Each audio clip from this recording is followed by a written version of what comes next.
Alright, so it looks like our opponent is taking a mulligan.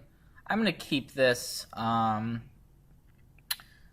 got 2 actual spells, but we have Shambling Vents, which is another thing we can do with our mana, is activate a Shambling Vents. And unfortunately, we drew a Battlefield Forge, not the greatest of draws, but the plan is going to be to cast Grasp of Darkness and then move on to Read the Bones next turn. Or we may Oath of Liliana next turn now that we have it. And since we've drawn the Oath, we have an additional removal spell, so we can just go ahead and get rid of the Selfless Spirit right now. That way we don't have any worry about running it into something like a Spell Queller here. And it looks like our opponent is playing Bant Company, most likely. The most popular deck in Standard, so it makes sense that our opponent is playing it. And the Gideon is a pretty good draw, so we're just going to play our Oath here. And then our Read the Bones is kind of, now, luckily for us, we don't have to cast it early. We can potentially just play this Gideon next turn and make a 2/2 to go along with it, or I should say 2 2/2s, because we have Oath of Liliana in play. So, looking in pretty decent spot here. So let's just go ahead and run this Gideon right out there. And I really like having 2 creatures here because we can potentially double block the Sylvan Advocate. We're not as vulnerable to Reflector Mage, and we can protect our Planeswalker. So it looks like our opponent is just going to pass the turn here. And we drew a second Gideon, so our opponent's only got 1 card in hand. So I think this is when we finally do cast that copy of Read the Bones that we've been holding on to. And, alright, that's going to resolve. I'm going to top the Anguish I'm making. Looks like we've got a Languish now. So, I think I'm pretty content to just make another 2/2 and pass the turn back. This way, if the Sylvan Advocate becomes a 4/5, and here's Avacyn. So this is, it's kind of bad news because our Gideon may very well die here, but we've got removal for it. We've got a second Gideon. So, yep. We also have Languish, which we could use depending on what our opponent elects to play. So it's another Sylvan Advocate here, which is interesting. And we drew an Ultimate Price. So if we Languish here, that would mean all of our 2/2s would die. So I don't know that I really like doing that. We can definitely just Ultimate Price the Avacyn and then play Gideon and make another guy. That's perfectly reasonable here. Yeah, I don't think we really need to play the Languish. So we're just gonna Ultimate Price away the Archangel Avacyn and play our second Gideon from hand.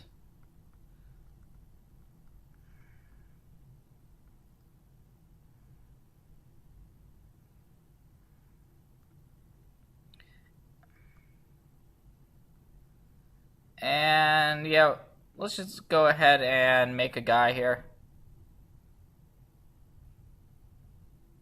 And we're going to make another one. So now we've got just a horde of creatures in play. Our opponent's got these 4/5 Advocates now, but they're really not that threatening. So it looks like the attack is coming at Gideon. So we're going to end up chumping with 1 zombie and then getting rid of 1 Advocate, which is perfectly fine here. That's going to leave us losing 3 creatures. We actually drew Blighted Fen, which is a pretty good draw here. I think we just want to go ahead and Anguished Unmaking away the Sylvan Advocate. That way we can get in with our Shambling Vents this turn.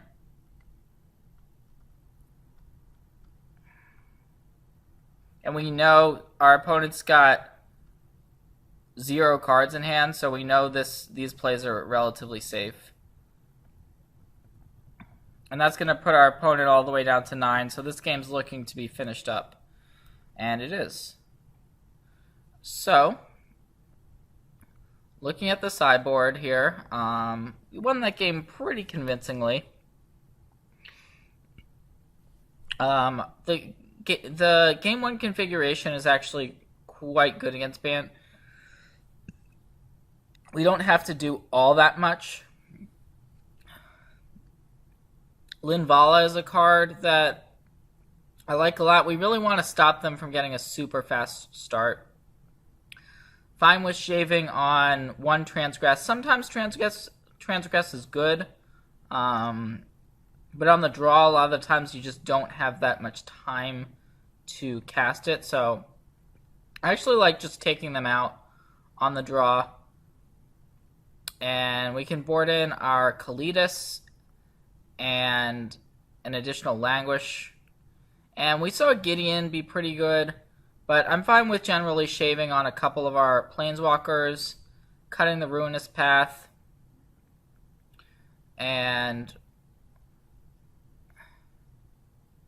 I think we want to keep in 2 copies of Anguished Unmaking. So we don't need Thought Knot, don't need Reality Smasher. So let's go with this configuration for the draw.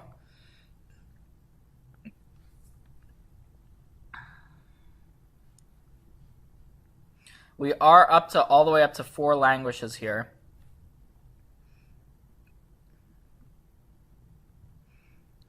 So we'll see what our opponent has got going on for us. And I would suspect that our opponent is going to board out cards like Selfless Spirit because they're going to be afraid of us having Liliana in our deck, even though we don't. But we'll see. So I'm expecting something like a Recruiter here. It's actually Noose Constrictor. That's definitely not one I was expecting out of the Bant deck. But we're going to kill it nonetheless. There's really no reason to let this card stick around. We can follow up with Oath of Liliana here if we want to, or Read the Bones, depending on what our opponent elects to do here.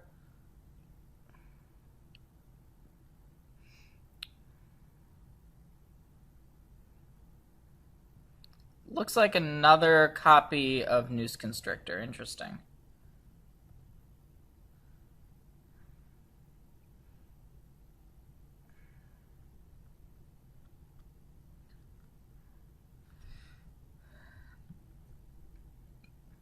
So this is looking a lot like the first game, except we don't have a Planeswalker yet. So we don't actually have any pressure, which is the issue. Hopefully the Read the Bones can dig us towards something we're looking for, though. We've got this Languish, which we can kind of sit on if we want to, and wait for the right opportunity to cast it. Languish against Noose Constrictor is pretty interesting. Normally it will kill the Noose Constrictor, but your opponent will have the option to discard 3 cards in order to save it. But either way, we wouldn't mind the result there. But all right, here's a Recruiter. And Dustwatch Recruiter is definitely a card we have to respect.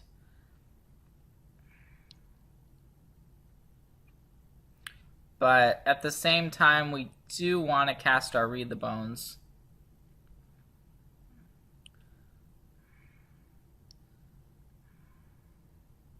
So, yep, just going to take this opportunity to cast Read the Bones here. Our opponent's representing something like Negate. It's definitely possible that they have it. Looks like not. And we found Sorin and a Hallowed Moonlight. So pretty happy with that, with finding those two cards actually here. And we'll see if our opponent is going to activate this Recruiter, just pass the turn. There's a few options. And so it looks like our opponent's actually just flipping the Recruiter into a Howler. So our opponent's representing a lot of different stuff. It could be a Spell Queller, it could be a Coco, but we're just going to pass the turn here. We don't need to cast the Anguished Unmaking right away. And it looks like our opponent is going to untap here. So I think now that our opponent's untapping, we can go ahead and Anguished Unmaking the Howler before our opponent can take full advantage of it. And it looks like that is going to happen.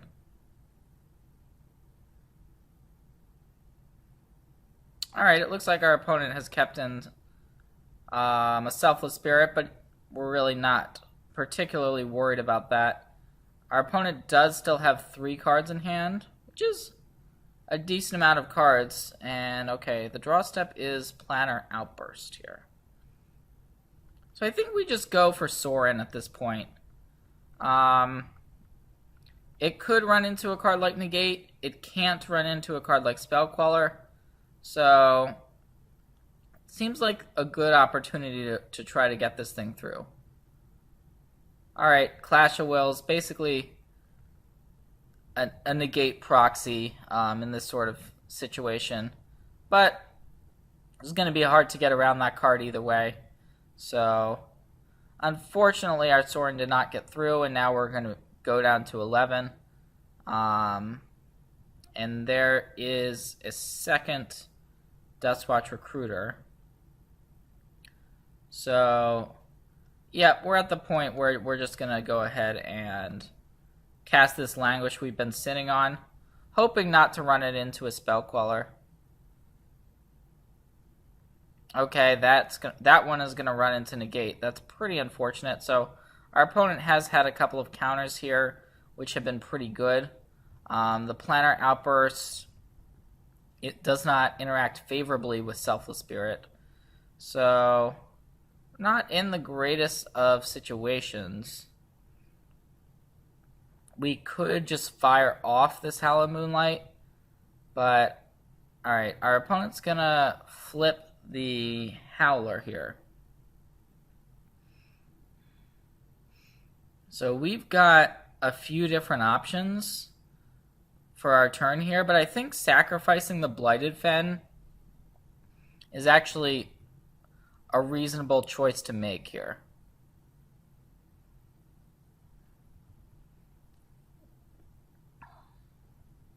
So our opponent's got 3 cards in hand, which is pretty worrisome. But yeah.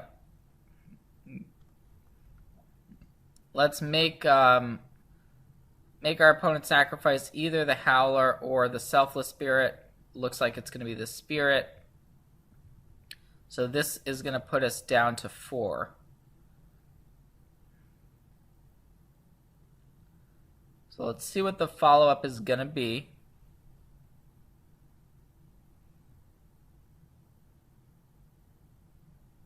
Alright, it's just going to be a pass, so we're kind of committed now to casting Planner Outburst just to get rid of the Howler, especially since we have a second one. If our opponent does have another counter, that would be very unfortunate.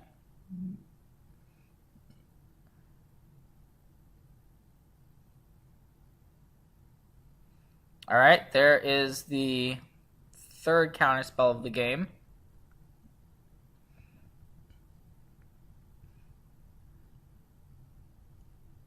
So this attack is threatening to put us down to 1 here.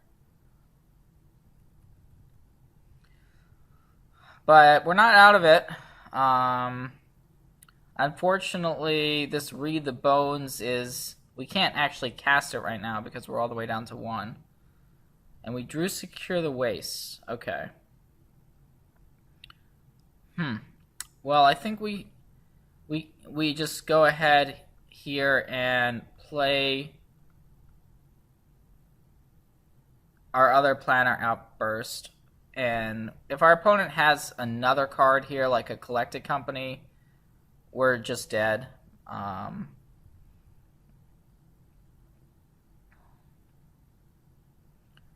Alright, that Sylvan Advocate is going to resolve.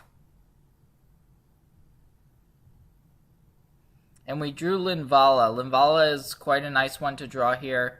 I think we just go ahead and run it out. We're not going to get the 3/3, but it should resolve here, hopefully. Okay, yep, so it resolves. We're going to go up to 6, and now we have a 5/5 flyer, which is capable of blocking the Sylvan Advocate.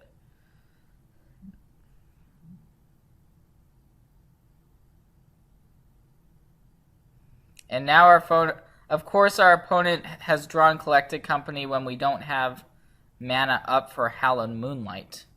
So that's kind of unfortunate.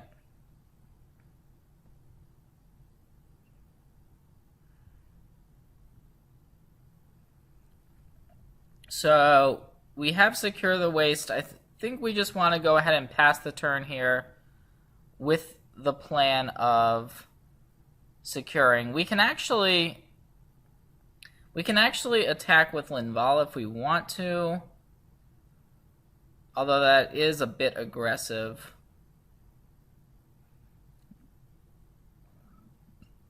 The advantage to attacking with Linvala here is that we can secure and then flip Westvale Abbey and immediately get in 9 points of damage,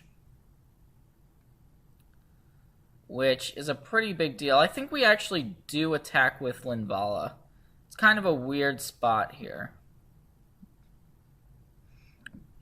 But we're definitely relying on making Ormondal with our Westvale Abbey and having this Secure the Waste resolve. So we actually want the Dustwatch Recruiter to flip into a Howler. So we'll see if our opponent finds anything off this Recruiter activation or not.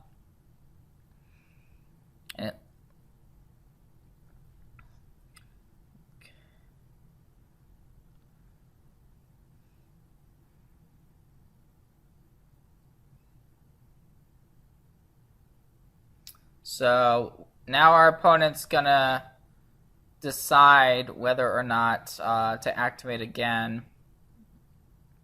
And we'd actually be pretty happy if our opponent just completely taps out this turn. But on the flip side, our opponent's probably thinking, okay, what are we up to? Why did we attack with Linvala? What are we doing with all of this mana available? And the answer is Secure the Waste. But all right. So it looks like our opponent is electing to activate Recruiter again.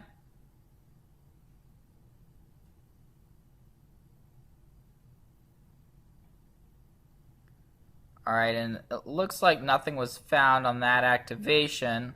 So I would expect our opponent to attack with everything here, but you never know.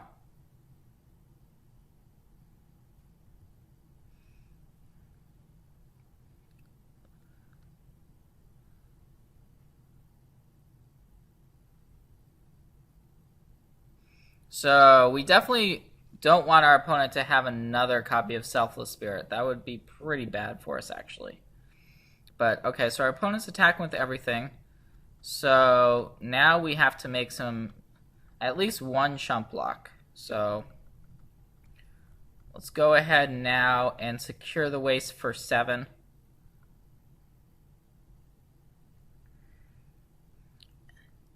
And we definitely have to put a warrior in front of the advocate. We don't necessarily have to block anything else. So, yeah, let's just go ahead and go to 1 here.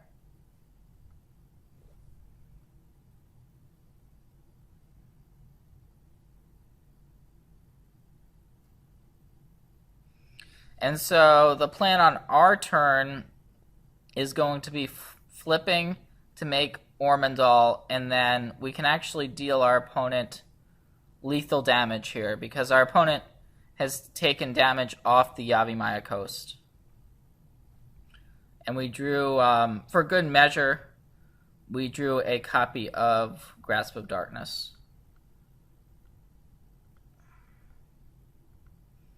So, just going to go ahead and sacrifice, transform the Abbey, and then we're just going to have an easy 9+5, and our opponent's at 14. So that attack with Linvala last turn worked out quite nicely, and that's going to be the match. Pretty nice game there.